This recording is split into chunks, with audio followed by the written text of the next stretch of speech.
Don't you want to try the coffee I made especially for you, honey? My husband James asked, with an odd smile that didn't quite reach his eyes. I was sitting at my sister-in-law Nina's elegant dining table in her Nashville home, where we gathered for our monthly family brunch. The coffee cup in front of me had a strange, almost metallic smell that made my stomach turn. My name is Christina, and at 29, I never imagined I'd be questioning whether my own husband was trying to poison me. But after 3 years of marriage and countless incidents of accidental food poisoning, I had learned to be cautious, especially around Nina. She had a way of orchestrating situations that left me sick or humiliated, always with that same innocent smile James was wearing now. "How thoughtful of you," I replied, forcing a smile while my mind raced. The aroma wafting from the cup was unlike any coffee I'd smelled before. It reminded me of the time last month when I'd ended up in urgent care after drinking tea at Nina's house. The doctors couldn't explain my symptoms, and Nina had insisted she'd made the tea exactly the same way she always did. Nina watched me intently from across the table, absently stirring her own untouched coffee. "James has become quite the barista lately," she said with a smirk. "He's been practicing different brewing methods, just for you." The way she emphasized "for you" sent chills down my spine. I had noticed James spending more time at Nina's house lately, claiming they were planning a surprise for our upcoming anniversary. But something felt off. The whispered conversations that stopped the moment I entered the room, the strange texts I'd glimpsed on his phone, and now this coffee, with its peculiar scent. I lifted the cup, pretending to take a sip while studying their expressions. James and Nina exchanged a quick glance that confirmed my suspicions. Making a show of checking my phone, I stood up abruptly. "Oh! Would you look at that? I need to make a quick call for work." "Nina, would you mind if I use your study?" As I walked past Nina's place setting, I deliberately stumbled, quickly switching our coffee cups in the confusion of steadying myself. "I'm so sorry," I exclaimed, straightening up. "I'm such a klutz sometimes." Nina waved off my apology with a tight smile. "Just try not to break anything in the study." I nodded and hurried away, my heart pounding. Through the study's doorway, I could still see them at the table. Now I just had to wait and watch. From the narrow view between the doorframe, I watched Nina lift the coffee cup to her lips, and my stomach clenched with anxiety. Part of me wanted to stop her, to warn her, but I needed to know the truth. I'd spent too many nights in emergency rooms, too many hours doubled over in pain, and it was always after sharing meals with them. It hadn't always been like this. When I first met James at a friend's wedding in Nashville 3 years ago, he was charming and attentive. Nina had seemed welcoming, too, inviting me to family gatherings and offering to help plan our wedding. But looking back, I should have noticed the red flags. The way she would accidentally spill things on my dress at important events, or how my food always seemed to have extra seasoning when she helped cook. The incidents started small. An upset stomach here, a mild allergic reaction there. James always had an excuse ready. "Maybe it was something you ate earlier." Or, "You must be coming down with something." But the pattern was becoming too clear to ignore. The worst was 2 months ago, when I ended up hospitalized after eating breakfast at their house. The doctors found traces of something in my system they couldn't identify, but James convinced everyone I must have taken some expired medication. I gripped the doorframe, watching as Nina took another sip of the coffee. James was typing on his phone, seemingly unconcerned. My own untouched cup sat cold on the table where I'd left it, the metallic smell still lingering in my nose, making me shudder. A slight tremor in Nina's hand caught my attention. She set down the cup, her face suddenly pale. "James," she said, her voice shaking, "something's wrong." James looked up, his expression shifting from confusion to horror as he realized which cup she had been drinking from. He jumped up, knocking over his chair. "Nina, what's happening?"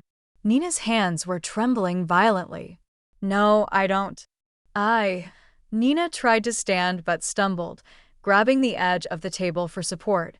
"James, what did you put in that coffee?" she gasped. I stepped out of the study, my phone already recording.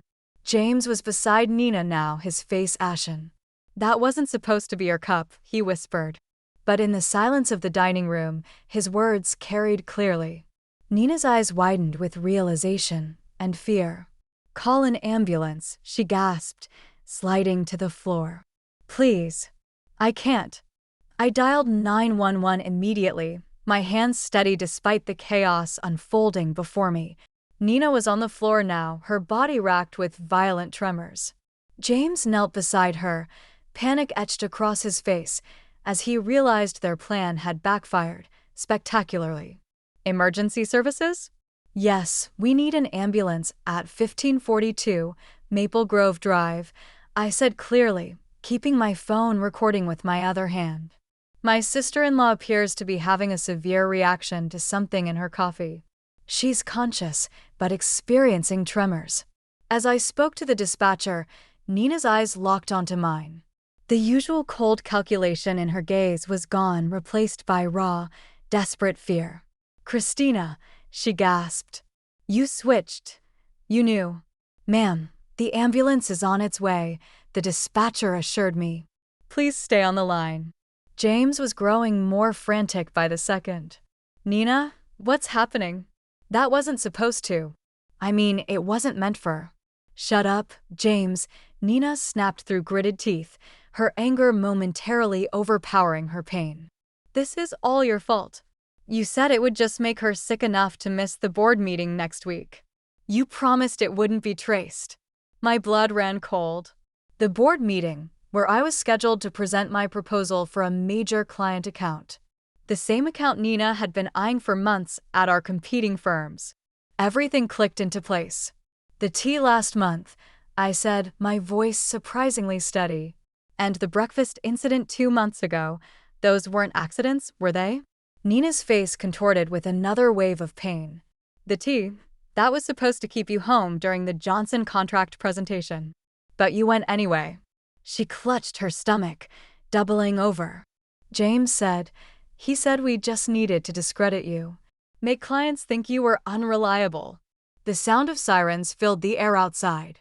James stood up, backing away from both of us. "Nina, stop talking. You don't know what you're saying." "I know exactly what I'm saying," Nina spat, her words beginning to slur. "We've been planning this for months. Ever since Christina started outperforming me at every client meeting. You were supposed to make sure she drank it today." The paramedics burst through the front door, and I quickly stepped aside to let them work. As they loaded Nina onto a stretcher, I stopped recording and immediately sent the video to my private email, then to my lawyer. James stood frozen, watching as his carefully constructed plan crumbled around him. "I'll ride with her to the hospital," I told the paramedics, my voice firm. "After all, I need to make sure my sister-in-law gets the proper treatment." I met James's terrified gaze. "And I'm sure the doctors will be very interested in knowing exactly what was in that coffee." The emergency room at Nashville General Hospital was a flurry of activity as doctors rushed to treat Nina. I sat in the waiting room, my phone clutched tightly in my hand, replaying the recording of Nina's confession, the tremors in her voice, the panic in her eyes. It was all the evidence I needed to prove this wasn't just paranoia. "Family of Nina Anderson," a nurse called out. I stood, noting James's conspicuous absence. He'd mumbled something about parking the car nearly 20 minutes ago and hadn't returned. "I'm her sister-in-law," I said, following the nurse through the double doors. "How is she?" "She's stabilized, but we found concerning levels of toxins in her system," the nurse said, her expression grave. "The doctor would like to speak with you about some unusual findings in her blood work." Dr. Phillips, a tall woman with graying hair and sharp eyes, was waiting just outside Nina's room. "Mrs. Bennett," she said carefully, "could you tell me exactly what happened before your sister-in-law became ill?" I took a deep breath, pulling out my phone. "I think you should listen to this first," I said, tapping the screen. I played the recording from brunch, watching Dr. Phillips' expression shift from professional concern to alarm. "This is very serious," she said, making notes on her tablet. The substance we found isn't something that accidentally ends up in coffee. We're looking at deliberate contamination. Just then, James appeared at the end of the hallway, his face pale and sweaty. He had clearly overheard the doctor's words. "Christina," he started, taking a step toward me. "Let me explain." "Stay back," Dr. Phillips warned, pressing the nurse's call button. "Security to room 412, please." James raised his hands in surrender. "This is all a misunderstanding." Nina was confused. She didn't know what she was saying. "Really?" I said, pulling up the texts I had discovered on his phone last week, the ones I'd secretly forwarded to myself. "So these messages between you and Nina about making sure she's out of commission before the Henderson presentation, those were just friendly conversation?" His face drained of color. "You went through my phone? After I found the vial hidden in your desk drawer?" "Yes, I did." I turned to Dr. Phillips. "Doctor, I've been hospitalized 3 times in the past 6 months with unexplained symptoms. I'd like to know if they match what you found in Nina's system today." Dr. Phillips' eyes narrowed. "We'll need to run some tests to compare. Security will ensure your husband remains available for questioning." 2 security guards appeared, positioning themselves on either side of James. He looked trapped, his carefully constructed facade crumbling. "Nina and I," he stammered, "we were just trying to help you." "Slow down. You were working too hard, taking all the big clients." Nina said, "If we could just make you take some time off." "By poisoning me?" I said, my voice steady even as my hands trembled with rage. "How long have you been doing this? Was it you who tampered with my food at the Christmas party, too?" James's silence was all the answer I needed. Behind him, I could see Nina's hospital room through the glass. She lay connected to various monitors, her earlier bravado gone, replaced by the wide-eyed fear of someone who knew their schemes had finally caught up with them. "Detective Mendoza is on her way," Dr. Phillips said quietly. "She'll want to take statements from everyone involved." I nodded, feeling a strange sense of calm. The truth was finally coming out, and there was no going back. Detective Mendoza arrived within the hour, her presence commanding attention in the sterile hospital corridor. She was a seasoned investigator who specialized in domestic abuse cases. Her eyes were sharp, her tone patient but firm as she listened intently while I played the recording from brunch and showed her the text messages. "Mrs. Bennett," she said, reviewing her notes, "you mentioned previous hospitalizations. Can you tell me more about those incidents?" I pulled out my phone again, opening a document I had been quietly maintaining for months. The first time was in February, after a dinner at Nina's house. I had severe stomach pains and dizziness. The second was in April, the tea incident. And then in June, after breakfast with them. Press play. Nina's voice came through clearly. "The Henderson account is worth millions, James.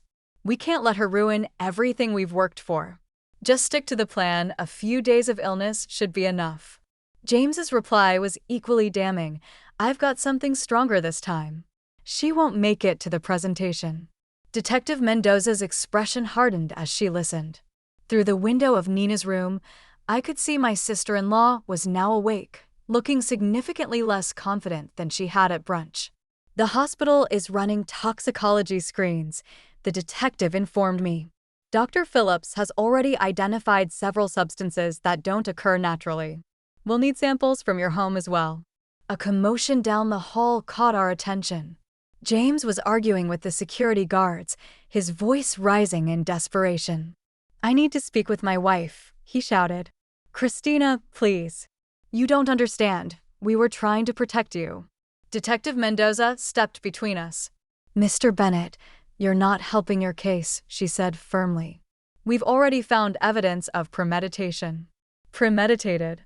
James laughed, a hollow, broken sound that echoed down the corridor. "We were just trying to slow her down. She was working herself to death, taking all the major accounts." Nina said, "If we could just make her take some time off." "By poisoning her?" Detective Mendoza's voice was sharp, cutting through the noise. "That's not protection, Mr. Bennett. That's attempted murder. The color drained from James's face. Murder?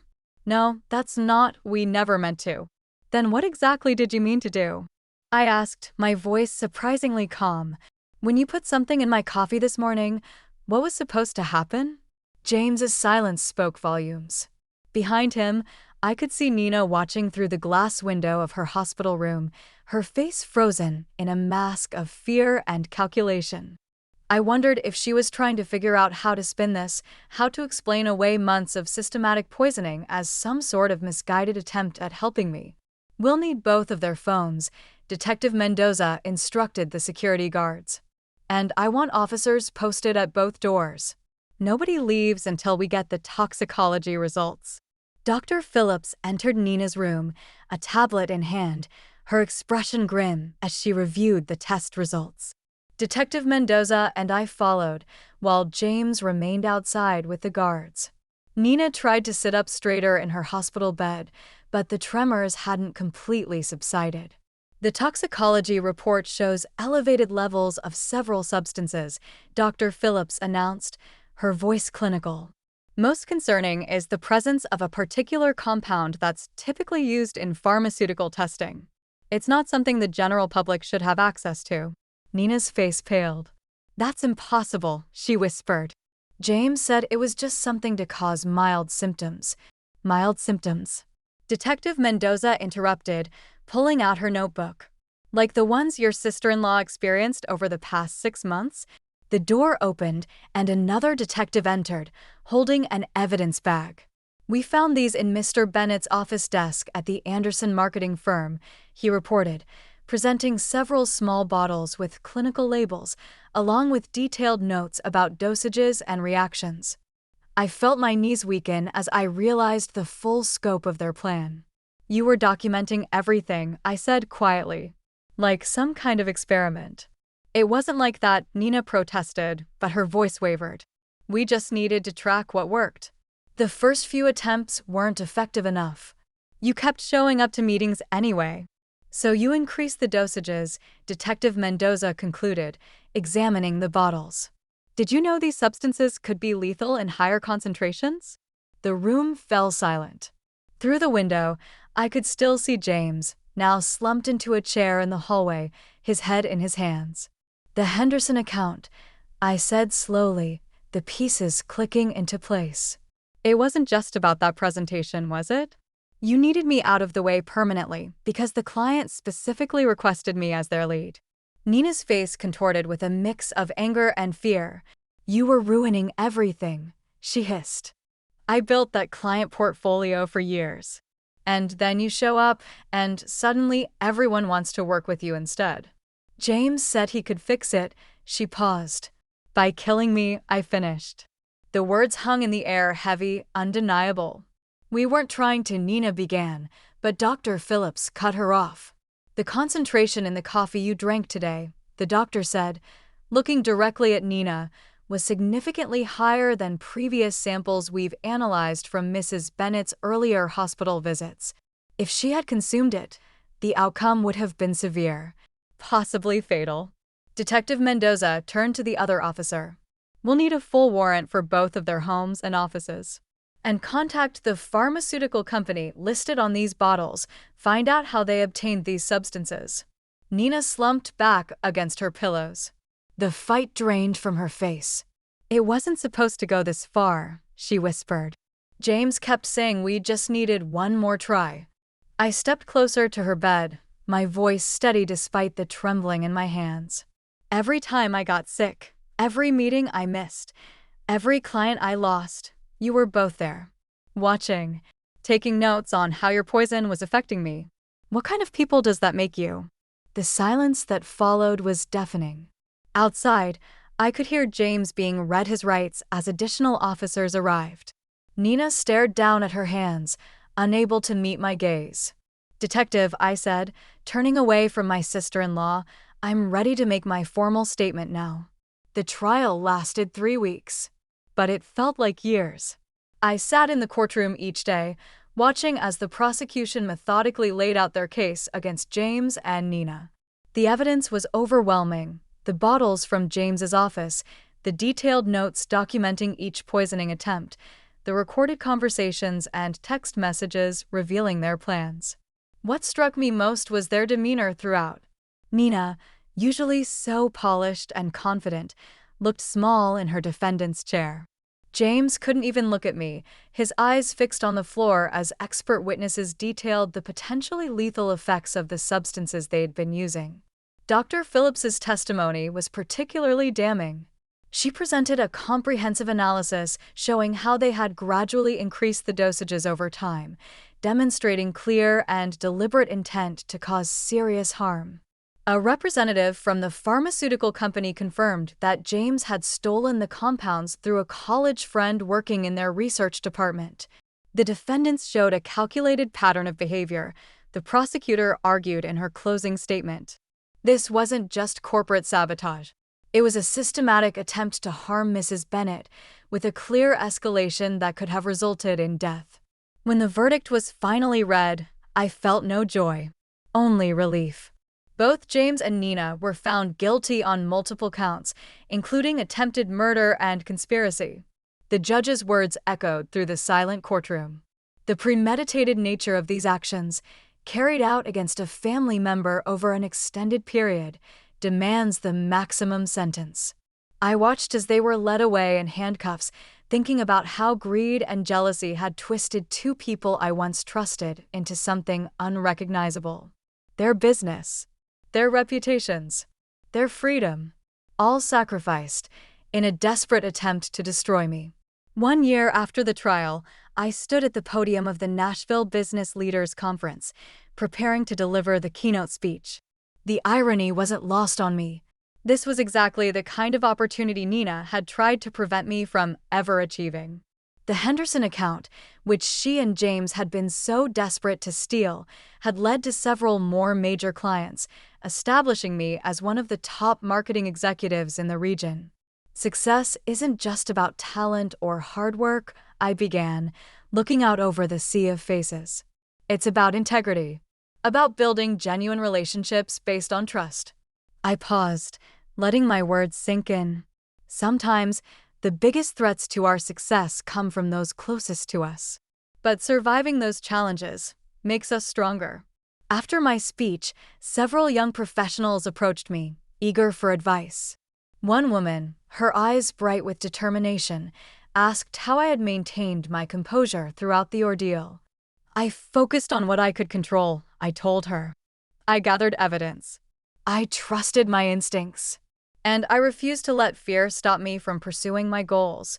Later that evening, I received an email from the Henderson client, confirming they were renewing their contract for another 3 years. I smiled, thinking about how differently things might have turned out if I hadn't trusted my instincts that day at brunch. The local paper had run a small article that morning about Nina and James beginning their prison sentences. I didn't read it. Instead, I focused on the proposal for my newest client project, knowing that the best revenge wasn't about getting even. It was about moving forward and succeeding despite those who tried to hold you back.